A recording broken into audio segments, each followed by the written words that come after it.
Hello guys, this is Space Jackie here. Today I'm going to be showing you a tutorial on how to make the main growl from Tisoki's Push It. So without further ado, this is what we've made. Back to the front now, push it.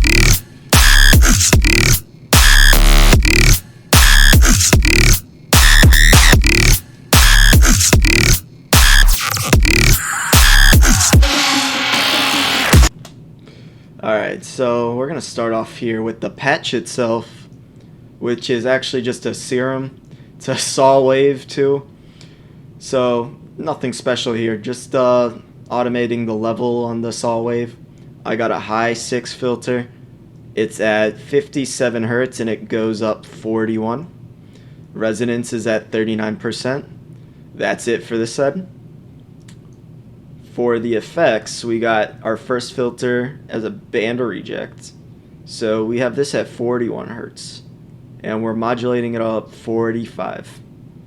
The width is at 0 and it goes up 12. Now for the EQ, we got a peak and a notch filter. So the frequency on the left is set to 210. The bandwidth is at 60. It's going to be 60 here too. The gain is going to be all the way down at negative 24 dB. And the frequency on the right is going to be at 90. We're going to boom it up 13. And the gain is also going to be at 14.9. And lastly, we got the compressor. So this is just at negative 11 and set to multiband. That's it as far as the patch goes. Without everything, this is what it sounds like. Without the sub.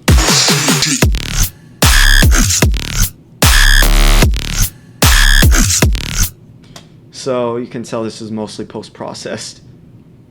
We're going to start off with we have 2 actual sequences in the mixer.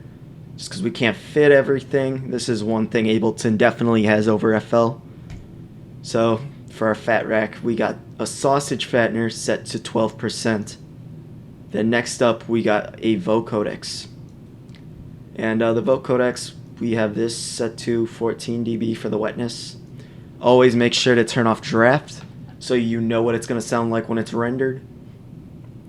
And the order is set to 1. The bandwidth is at 290, 288. This is set to 1.5. I lowered this down a tad bit. You can play with this however you want. After all, this is going to be your patch after this video. The modular pitch shift I set to my own liking. This is how you get a lot of the squelchiness out of the sound. Next up, we got the OTT. We're going to be using 4, so pay attention closely to what we have. The time is set a little down 3%, so it's at 97. Output gain is 12.1 dB. And our EQ here is going to be right after. It's going to clean some stuff up, remove some of the mud in the lower frequencies. I set this to my own preference. Whatever frequencies you want to shine out of your sound, you can set it. I also have a soft clipper to stop it from getting any louder because we're going to be using an OTT. And we're going to boost the gain by 11.2. And we're going to set the downward to 39%, the time to 74, and the depth to 38. And next, this actually makes up the sound. This is what it sounds like without the effects.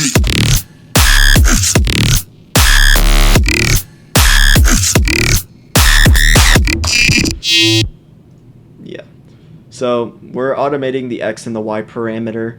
I like to have it in this range because this is where you get that guttural sound.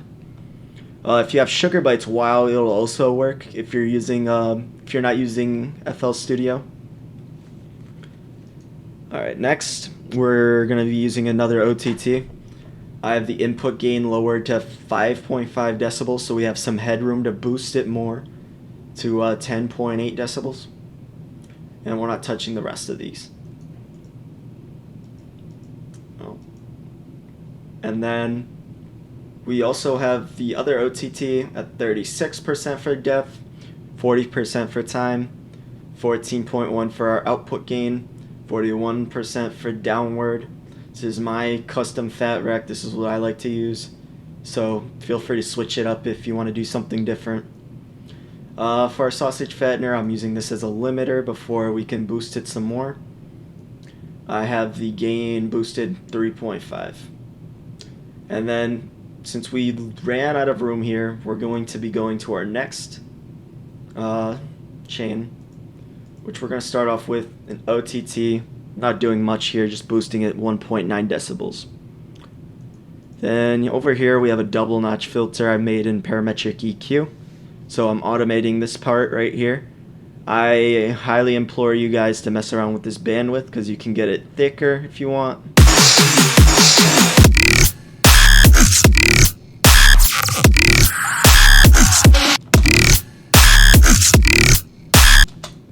So you definitely notice a difference there.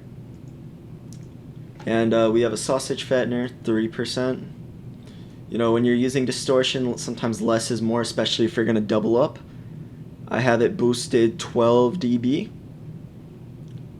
And we're going to clean that up so we get some more headroom. I just boosted and lowered what I wanted. You can do the same. And next up, this is a plugin called G-Clip. It's actually free. And I'm using this as a hard clipper, essentially.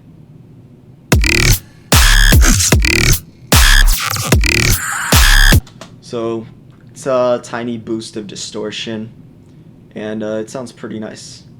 I also have a plain Jane soft clipper right after. And this is just a regular OTT. I'm not doing anything here. And lastly, I'm just boosting everything with another G-Clip.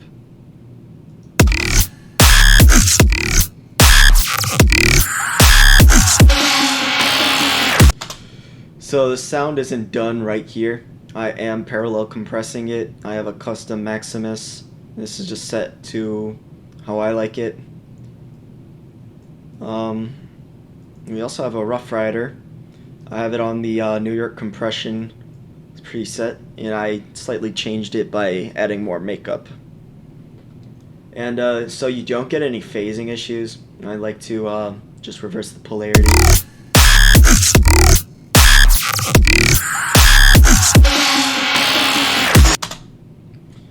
And that's it for the mixer. I'm just going to show you guys what I'm automating. And first off, I'm going to explain what I'm doing here. This is just the sidechain. And so we don't get any of that feedback bleeding, I selected where it went the lowest. I put it right here. So without it, that sounds pretty gnarly. We're going to want to keep it. And we also have the automations for the effector right here. And then we're automating the vocodecs. So this is what I'm automating. It's this tiny part right here, the filter flatness. That's what it sounds like without it. So it adds a bit more punch. Then we have the pitch bend. If you're making these types of growls, you can't have them sounding flat.